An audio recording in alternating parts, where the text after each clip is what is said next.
What's up? What's up, everybody? It's Coach Dave, and I lift. Coach Carol. I also lift. Welcome to the She Lifts. He Lifts podcast. And tonight, we are here to discuss. First of all, welcome back, Carol. Thank you. It's good to be back. We are glad to have you back, even though I still had to do all the research for this episode. I know you did. But it's all right. I kind of did it a anyway. Good job. Thank you. But tonight, we are talking about how calories are not all created equal. One of the things that I keep hearing a lot lately is it's true. We talked about this before, the calories in, calories out, how that is such an it's true, but it's such an oversimplification. You're right. Right? It's like saying hitting a baseball is hitting a round object with a stick. There's a lot more to it than that. A little bit. Right. So we want to break that down and explain why not all calories are created equal. And why counting calories is just not a great thing overall. Yeah. So let's break it down. First of all, tell us, what is a calorie? It's deliciousness. No, not always. Delicious. Well, that's true.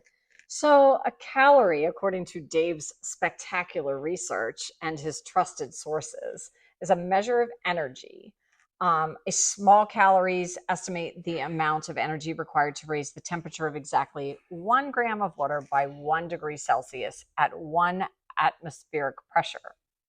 There's a lot of big words in there. That's a lot of science in there. Well, and it is. And again, so to say a calorie is a calorie, and we also talk about big calories, which are generally which are kilocalories. Which is what we're talking about. Which is 1,000 regular calories. Is what we generally talk about in food. Mm-hmm. But to say a calorie is a calorie is like saying a foot is a foot. Okay? And I've said this before. If I tell you to walk across a smooth tile floor mm-hmm. in an air-conditioned house, barefooted, mm-hmm. versus walking across an asphalt driveway in the baking hot sun, you're not going to tell me that those 6 feet are the same 6 feet. They're like not. It's not. So food comes in the same way, and the reason I say this, and really the reason this is where I have the issue with this, is there are 2 things that we talk about a lot, and they're kind of the science behind of a lot of the quote unquote fad diets that we go. Mm-hmm. And we're going to start with the first one. The first one is the glycemic index. What is the glycemic index? So glycemic index is the value used to measure how much a specific food increases your blood sugar levels. So, people that are diabetic are very aware of the glycemic index of food, or they should be. They should be. Mm-hmm. And so are people who are on various low-carb diets, whether it's Atkins, South Beach, keto, whatever, Yes. Carnivore, pick one. Right. And so they're all based around the same science. Yep. So how do they classify it? So they classify it from a scale of 0 to 100. Mm-hmm. Your zeros are going to be pretty much your meats. Mm-hmm. Okay. They're going to be 0 on the glycemic index. Water is going to be on that. Most diet soda is going to be 0 on the glycemic index. I believe most non-nutritive sweeteners are either 0 or a 1 or a 2. Yeah, I think you're right. Right. So that they really are going to have no effect on your blood sugar. Right. Once you start getting into your more carb laden foods, now you're starting to get into glycemic index. Right. From 55 or less is considered a low glycemic food. Right. Okay. Those are going to be, scroll down again. Look, we talked about your meats, but also like your fruits, like apples, berries, oranges, lemons, limes, grapefruits, non-starchy vegetables like broccoli, cauliflower, carrot, spinach, and tomatoes, one of my personal favorites. Whole grains like quinoa, barley, buckwheat, farro, whatever the farro is. Oh, farro's delicious. I don't even know what it is. It's a grain, and it's like it looks like a kernel, that's a whole other story. That's a Dave's Country Kitchen. Like in the Navy? No. But that's like another. We'll do that on Dave's Country Kitchen. All right. No, it's a whole grain, and it takes a while to cook it. It's not like an instant oatmeal or something like that. It was good though. Oats are also considered in that low, and then most of your beans, black beans, kidney beans, chickpeas, and lentils. Okay, but stop right here. Okay. Because I think the general population, when you talk about things that people think impact their blood sugar negatively, the first thing you listed was fruits. Well, yeah, and again, that's where I've said that. The first episode you were ever on with me, Yes, I it said, what was. did I say? How did we go from an apple a day keeps the doctor away to fruit is bad for you? Right. Right. Right. Sugar from fruit and sugar from Table sugar, sure, two table totally different sugar, things. right? Completely two different things. Right. Even table sugar. We'll get to that in a minute. Right. So your higher GI foods, and these are going to be your medium G, sort of medium, are your 56 to 69. Right. Okay, so those are going to be in the again in your a lot of your whole grain breads. Rice is going to be in that things. Some of your Not your whole grain bread. I would not call that. I would say your whole grain breads fell into that other category. Here we've got white bread. white bread falls very It high, and we're going to does. get We're going to like talk about that. shockingly high. But And like, that's what I'm saying. Like your quote unquote whole wheat breads, okay, things like that are going to be higher in that. Ezekiel bread would fall in there. Your other more starchier vegetables like rice hmm, and potatoes, things like that, are going to fall in there. okay, Then you get into your high, which is a pretty much 70 or above. So now you're getting into your sugary things. Okay, so you're talking again. Your white bread is I am going to put in there, and I will get to this in a minute. Um, because this is interesting. Sugar sweetened beverages like soda, fruit juice, sports drinks, snacks like chocolate, crackers, microwave popcorn, chips and pretzels, Donuts. donuts, anything pretty much anything that's full of refined sugar is Right. going to be on this list. Any candy. So, and just to give you an idea, when I was doing the research, I found the lowest and the highest. So the highest thing that I found was white bread with a glycemic score of 75, which actually, and this is where I have even a problem with the glycemic index, and because I'm not saying white bread is that, but gummy bears only have a 72. Right. Gummy bears So, that are literally melted gelatinous sugar are lower on the glycemic index than white bread. Like, and again, I'm not saying white bread is the healthiest thing in the world for you, but if my choice was to eat, you told me what is healthier for you, what in the long term is going to impact your health less, gummy bears or white bread? The answer is going to be white bread. A right. piece of white toast with my eggs in the morning is not the end of the world. No. And neither is a But serving of it's gummy bears. But again, if no. I had to do one all the time, it's going to be the white bread. But it's interesting how close they were on that glycemic scale. That was pretty astounding, That was actually. very That astounding. was astounding to me. The other thing that I found that the lowest thing that I had was soybeans that I came across Yeah. that I actually found a measure for Okay. without really going down the rabbit hole because I only had so many hours in a day. Right. Is that we find that soybeans. So again, your beans are going to be your in your healthy carb. The other thing Sure. with soybeans and black beans, pretty much any kind of beans, is there's also trace amounts of protein in there. Mm-hmm. So now you're getting protein for the carbs. One of the things that I do to make sure that I hit my protein goals a day is I make rice bean mixtures that I'll put Oh, like yeah, chicken yeah, over yeah, top of yeah, rather than just having chicken yeah. rice. I'll have chicken and rice and beans. Right. This way, I can plus I can add a little bit more flavor in it that way. Do Right. a couple things with that. But again, now I got a little extra protein from the beans, same amount of carbs, and actually, believe it or not, a little bit more fiber from the beans than you have from just the rice. They're good for your body. Mhm. And for most people, they're anti inflammatory. Yes. For some people, that would not be the case, but that's why we're individuals.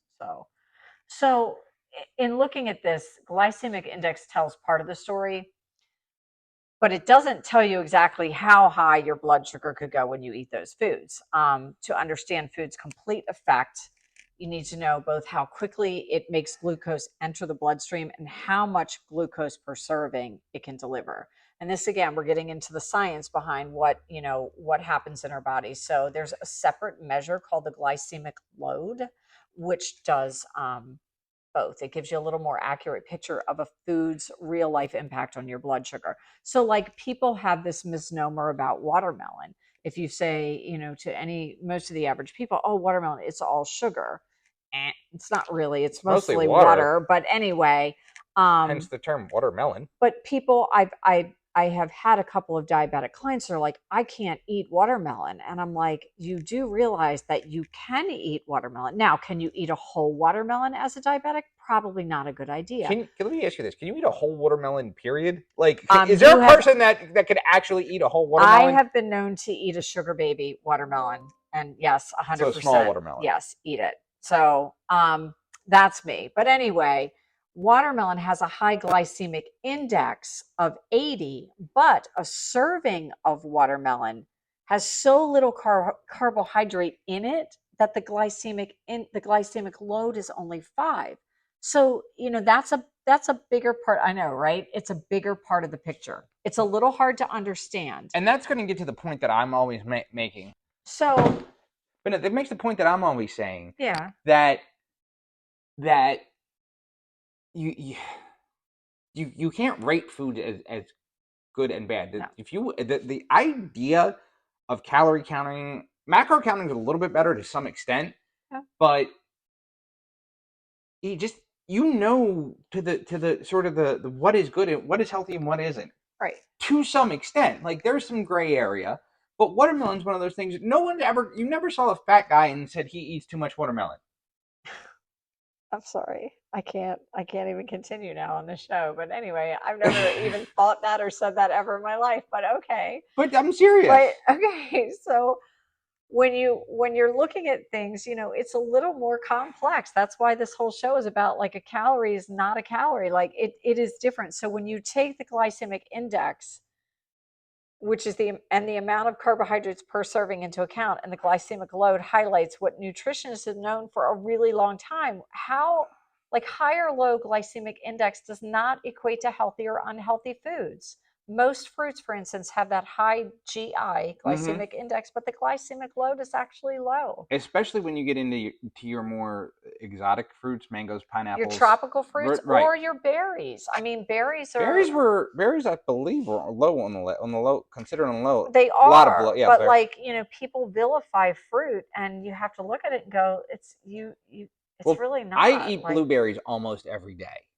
I do too. Okay, so either in my oatmeal, sometimes in smoothies, sometimes I'll toss them in yogurt just to give me some extra carbs or whatever. But and everyone's like, "Oh, you eat so many blueberries. That's what's keeping the weight on you and keeping why I don't have the crazy muscle separation." I'm like, no, it's the beer that I drink. That's what's doing it. It's got nothing to do with the blueberries. It's not the blueberries. It's right. It's the beer. Right? Come on. It's not the blueberries, people. Right. It's blueberries. No. It's totally.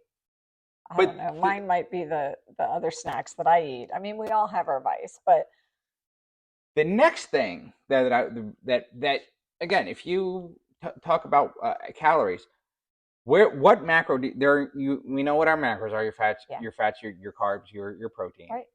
Here's the thing: macros digest differently. Yes, they do. At each macro takes a different amount of energy to process it, to burn it, whatever the word you want to use however you want to call it. Right. For example, and that's why we always say eat more protein, eat more protein. Why? Not just and a lot of people think it's, we want to build muscle. The more protein I am, the bigger I'm going to get. No, actually, the more protein you eat, the more fat you're going to burn, because it has a higher, the highest, what they call thermic effect of food, registered in the term TEF. Yep. Protein takes 25 to 30 calories to process. Carbohydrates take 5 to 10. I'm sorry. Carbohydrates take 10 to 15%. Yeah, 10 to 15%, and fats take 5 to 10%. I'm sorry. So people understand what this is. He was just talking about the thermic effect of food. So that is the amount of energy your body uses to digest, absorb, and metabolize that food. So a calorie, in essence, is not just a calorie when we're talking about different types of foods, because my body, the more protein that I eat, the higher my resting metabolic rate becomes because of that thermic effect. So my body has to work a lot harder to digest 130 grams of protein a day than it would 130 grams of carbs. And not also that, what happens, and then you go back to your glycemic index. Right. You not only are you burning more calories digesting, but your blood sugar is not getting as high. So therefore, you are not having the same sort of fat building and fat store capabilities that you would have otherwise in if you ate the 100 grams of carbs. Just to get get That's just a so give a really good example. 100 grams. You eat 100 grams of protein translates 4 calories per gram. So you're gonna burn 100 calories for every 100 grams of protein that you eat. Right. With fats, using that's using the low end. That's using the 20. That's using the 25 because So break it down further though, because this is a really good analogy. Sorry, we love our looking at our computer now because we're all bougie like that. mm-hmm, But like if you ate 100 grams of protein, that's approximately 400 calories mm-hmm, worth. Your body burns 100. 100 of them, leaving you with a net of 300. Mm-hmm. Right. I mean, that's the killer thing. Just by eating more protein, you're burning more calories. Carbs are going to be the same. Carbs will be the same way as far as calories. 100 grams of carbs are going to translate to 400 calories, but you're only going to burn 60 calories eating them Right. or digesting them, processing them, whatever. Right. Fat's even worse because 100 grams of fat, you're 900 calories, and you're going to end up with a net. And again, I'm going to say this for carbs and for fat. I used the high end when I did this calculation. I Yeah. did the low end when I did the protein calculation, and you're still at a better in a better Right. spot.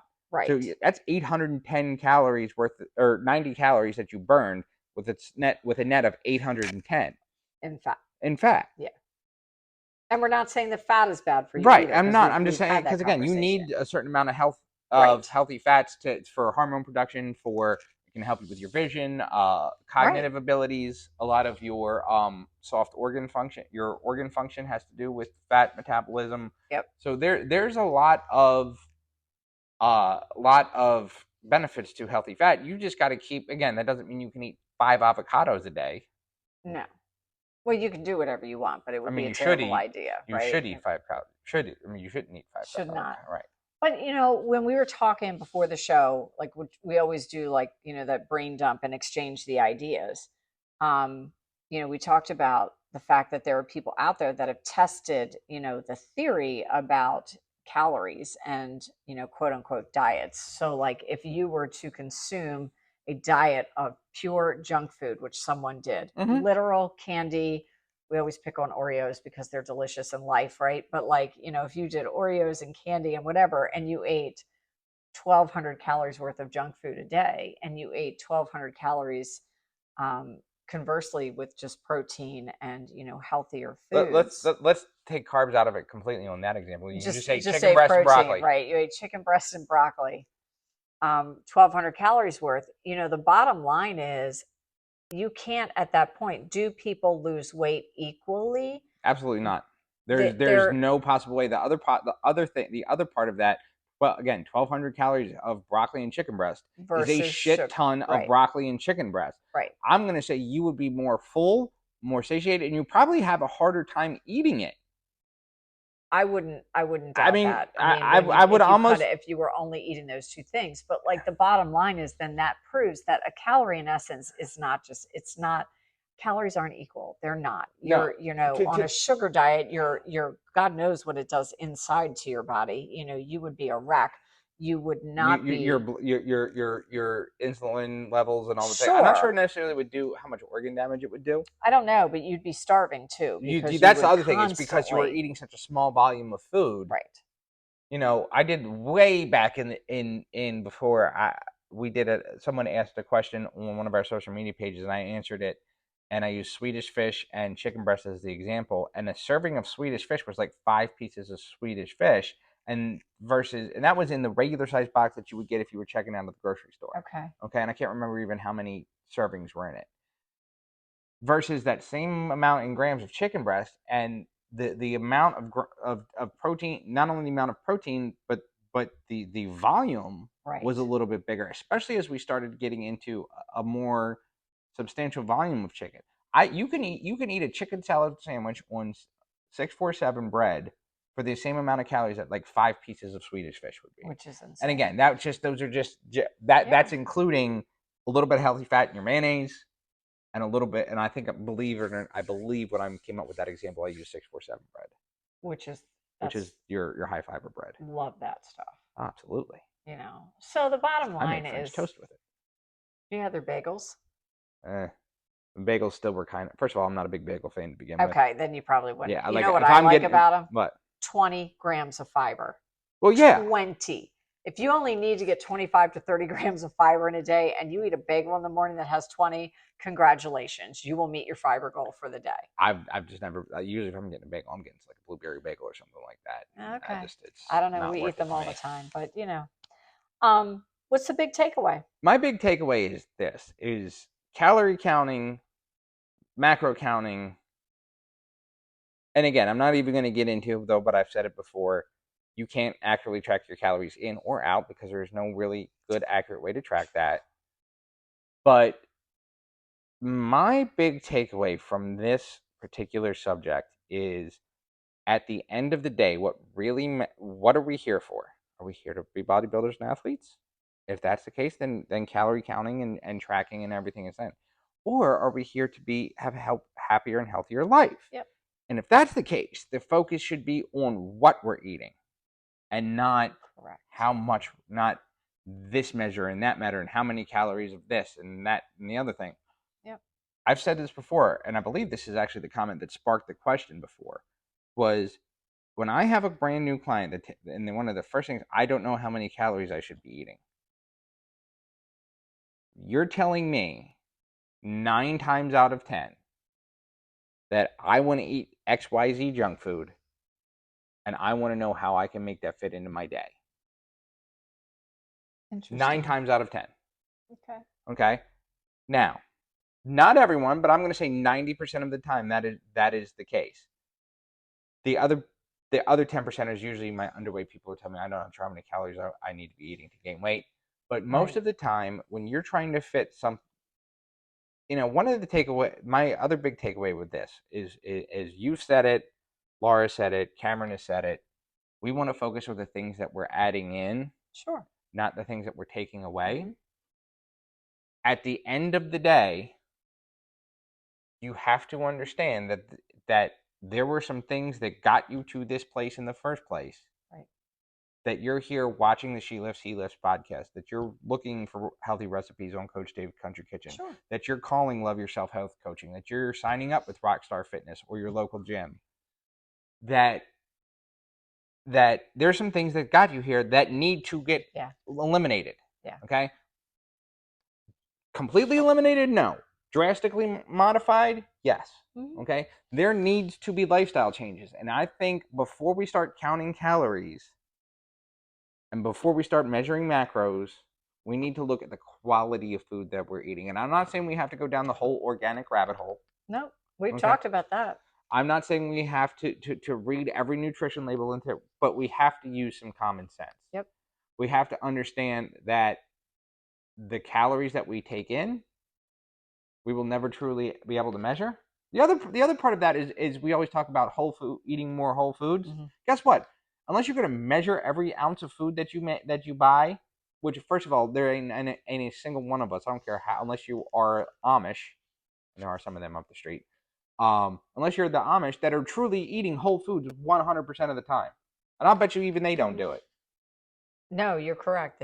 They do not. Okay. Right, they do not. So, quality of your food, I think, translates to the quality of like the calories that you're putting in your body. Right. And I think that's kind of what it boils down to. And I think the quality calories are going to come across and give you not only a better, more satiated, but also just feel better in general. I'm not gonna lie. Yeah. I'm not gonna lie. Like, and I just said it. Not everything, not 100% of what I eat is quote unquote whole food. Right. Okay. There are some things that I use that are processed. There's a couple things that are in my diet that would make some people cringe. But there's a difference between processed and ultra processed too. But I'm saying I'm going into the ultra processed food. I eat deli meat. I eat deli meat, but it has to be nitrate and nitrate free. I don't know. I buy Hillshire Farms ham and I'm so I'm particular about that because my own research on that is that you want to limit them in your. I'm not saying nutrition. I eat it two or three times a day, but I probably eat it 2 or 3 times a week. So with my breakfast. To me, you know what? What? So what? Right? You eat deli meat. You eat like Again, the what's the thing? One of the things that's on Coach Dave's Country Kitchen is my breakfast muffins, my sausage muffins. Right. The sausage patty, I would put that in the processed, not ultra processed thing. Yeah, I mean, Okay? depending on depending on what kind you buy. I mean, it's a Walmart brand. But there's a difference, and you could look at that and determine. But sure. the thing that I've put on that, and I had a couple people actually comment on this, was the fat-free American cheese. Right. See? But again, I wanted it on my muffin. Okay. Okay. When you factor that piece of cheese, that let's say I eat 2 or 3 of them a week, because I usually eat them on the days I have to get up super early. Okay. Okay. What's my alternative? One is to not put cheese on my muffin. Real cheese. I could put cheddar cheese on my muffin. You could. I could. Or I can take that fat-free cheddar cheese. I didn't say it was. Full-fat American cheese is not cheese. So let's go down that rabbit hole. Cheese food product is what you're putting on there. But again, those 2 or 3 pieces of cheese versus the 90% of the rest of the thing are not going to. That is not going to be what kills me. No, it won't be. So again, let's be sensible. Let's pick our battles. Let's pick our hearts, and let's pick the spots where we can improve on the quality of what we're eating to fuel our fitness, to fuel our workouts, and build our muscle, and get a little stronger and get a little healthier. Make small changes here and there, and again, stop worrying about blood glucose and this and that, and like I said a couple weeks ago with Cameron on the show. If you're eating white rice and you're thinking, oh, I should switch to brown rice, that maybe not. If you're eating French fries and think, well, I need to eat brown rice, you need to eat rice. It doesn't matter what color it is. Fun fact about rice. I know if you cook it and then chill it and then reheat it, it's actually better for you. It actually impacts your blood sugar less than when you just cook it and eat it the first time. Anyway, you just never find a way to not bring that up. See how fun food is. But this is and that is that is also part of the thing. I think we put too many little facts out there that confuse people. And then they want to go into, they get so confused. You can't be crazy about it. But like rice is great. And the reason it works great if you're a meal prepper is exactly for that reason. Right. But the bottom line is, unless you're totally carnivore, I never want to hear somebody go, oh, well, that's gonna have, I see people, that's gonna raise your blood sugar. Guess what? Everything except meat pretty much does that. Even meat does that. But what I'm saying is, what my point is, is like, meat is going to have far less of an effect, but like your body is designed to have your blood sugar go up and come down. It's not supposed to spike and it's not supposed to crash, okay? Right. And it's not supposed to stay up. So to say, I don't want to eat things that are going to raise my blood sugar, well, then you're going to starve. Because everything raises your blood. Right. That's how your body breaks down food, regardless of whether it's healthy food or unhealthy food. So that's all we have for this week. What'd you learn? Gummy bears and white bread. Gummy bears and white bread, right? If you have one takeaway, pick. Join us next week where we're going to talk about something that's sort of that's been on my mind for a couple of weeks, and that is that everything we talk about in fitness has a place, and we're going to find out. Join us next week when we're going to talk about getting outside. It is summertime. It is my favorite time of year. That means we get to go out in the sunshine. And one of the biggest lies that we've been told is how bad the sun is for us. It's a lie. It's total crap is what it is. So join us next week when we talk about how the sunlight, how being outside in nature, and whether your version of nature is the country like we live in up here, or your rooftop deck in Baltimore City. Being outside is going to positively impact not only your fitness, not only your physical health, but your mental health as well. So until next week, check out Carol at loveyourselfhealthcoaching.com, Love Yourself Health Coaching on Facebook and Instagram. Check me out at Rockstar Fitness on Facebook, TheWebster023 on Instagram, Coach Dave's Country Kitchen on YouTube. Follow the show on Facebook, YouTube, and Instagram. And until next week,